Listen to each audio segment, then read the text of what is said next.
No GGN hoje eu publiquei um xadrez sobre a maneira como o Departamento de Justiça dos Estados Unidos passou a tratar a questão da corrupção política e como que preparou a Lava Jato e procuradores e juízes brasileiros.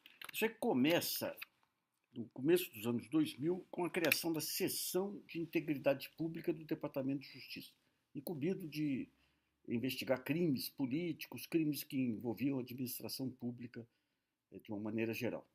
Para evitar pressão política, foi dada cobertura total a esse departamento, blindagem total.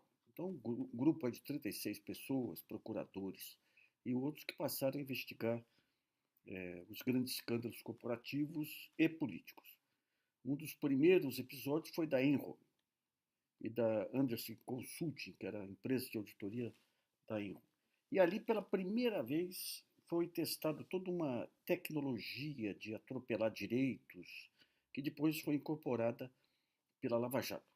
Então, no artigo mostra um conjunto de fatores aí, o fato de se esconder provas da defesa, o fato de usar o acesso às provas para impor narrativas na mídia, as ameaças aos réus e testemunhas para aceitarem delação premiada, e depois, como lá tem um sistema jurídico que chega, em um certo momento, dá um cubo, dá um cabo nesses abusos, quando chegavam nas instâncias superiores que percebiam os abusos, muitos procuradores saíam e iam trabalhar em grandes escritórios de advocacia. E por aí a gente vê, esse know-how é importado para o Brasil, essa ligação entre procuradores, grandes escritórios de advocacia e compliance. Compliance se trata de um conjunto de regras e tudo visando blindar uma empresa contra a corrupção. Não tem mistério. É só se mapear todos os processos de decisão da empresa que geram os contratos, que gera a saída de dinheiro, identificar, definir valores e tudo, e definir atribuições, instâncias de decisão. Então, para de tal valor tem que ter tais e tais diretorias envolvidas. A partir de tal valor, o Banco do Brasil tem isso estupendamente, tanto que não teve rolo nenhum dele com ele nesse período. O BNDES tem esse mesmo processo. O que aconteceu com ele foi a arbitrariedade da Lava Jato Rio. Então, agora, o compliance é o seguinte: os mais velhos se lembram da bolha de tecnologia que houve no começo dos anos 2000. Quando você tem essas bolhas impedem uma precificação do projeto. Eu tenho um projeto, quanto que vale? As bolhas extrapolam esses valores. Então você teve muito de dinheiro lavado através de projetos de tecnologia. Então você montava um projeto, fazia uma startup, entrava o dinheiro. Você tem filhos de políticos aqui que ficaram ricos aí por conta disso. Com o compliance ocorre o mesmo. Você tem um quadro novo. O que é o quadro novo? São procuradores sem limite avançando sobre empresas, destruindo empresas. Nos Estados Unidos destruíram a Enron, destruíram a Anderson Consult. Depois de anos se percebeu, em vez de criminalizar, digamos, pessoas que cometeram atos, eles criminalizaram a própria empresa, quebraram a empresa, como foi feito aqui com a Petrobras pela Lava Jato. Então você espalha o terror.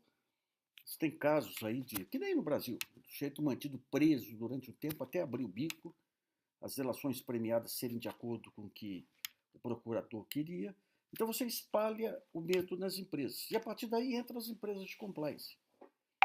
No caso brasileiro, o que houve aqui com Petrobras e Eletrobras, com Ellen Grace, isso vai dar uma CPI em algum momento.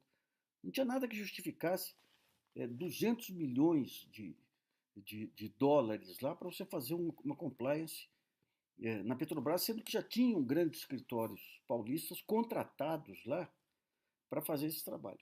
A mesma coisa com a Eletrobras.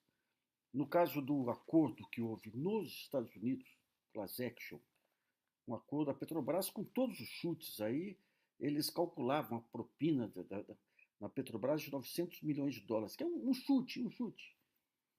A propina saía da margem de lucro da empresa E você vê, se a Petrobras era vítima, as multas das empreiteiras, tudo tinham que reverter para a Petrobras.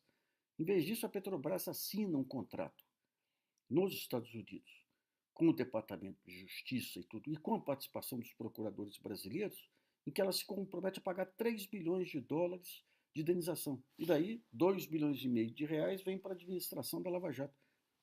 Todos esses procuradores, ninguém para defender o Brasil lá, uma empresa pública, um patrimônio nacional. Então vocês veem que essa questão do compliance é a chave para entender tudo que está ocorrendo aí. É um jogo milionário sem limites. Sem limites. Quanto mais o terror implantado aqui do lado dos procuradores, mais as empresas vão estar dispostas a pagar. E pagar é compra de proteção, porque compliance, qualquer pessoa medianamente, qualquer sistema de ERP, tudo, você implanta um compliance numa empresa. Mas o que você vai fazer com tais e tais escritórios de advocacia? Porque eles têm ligações com o Departamento de Justiça e tudo, e vendem uma proteção.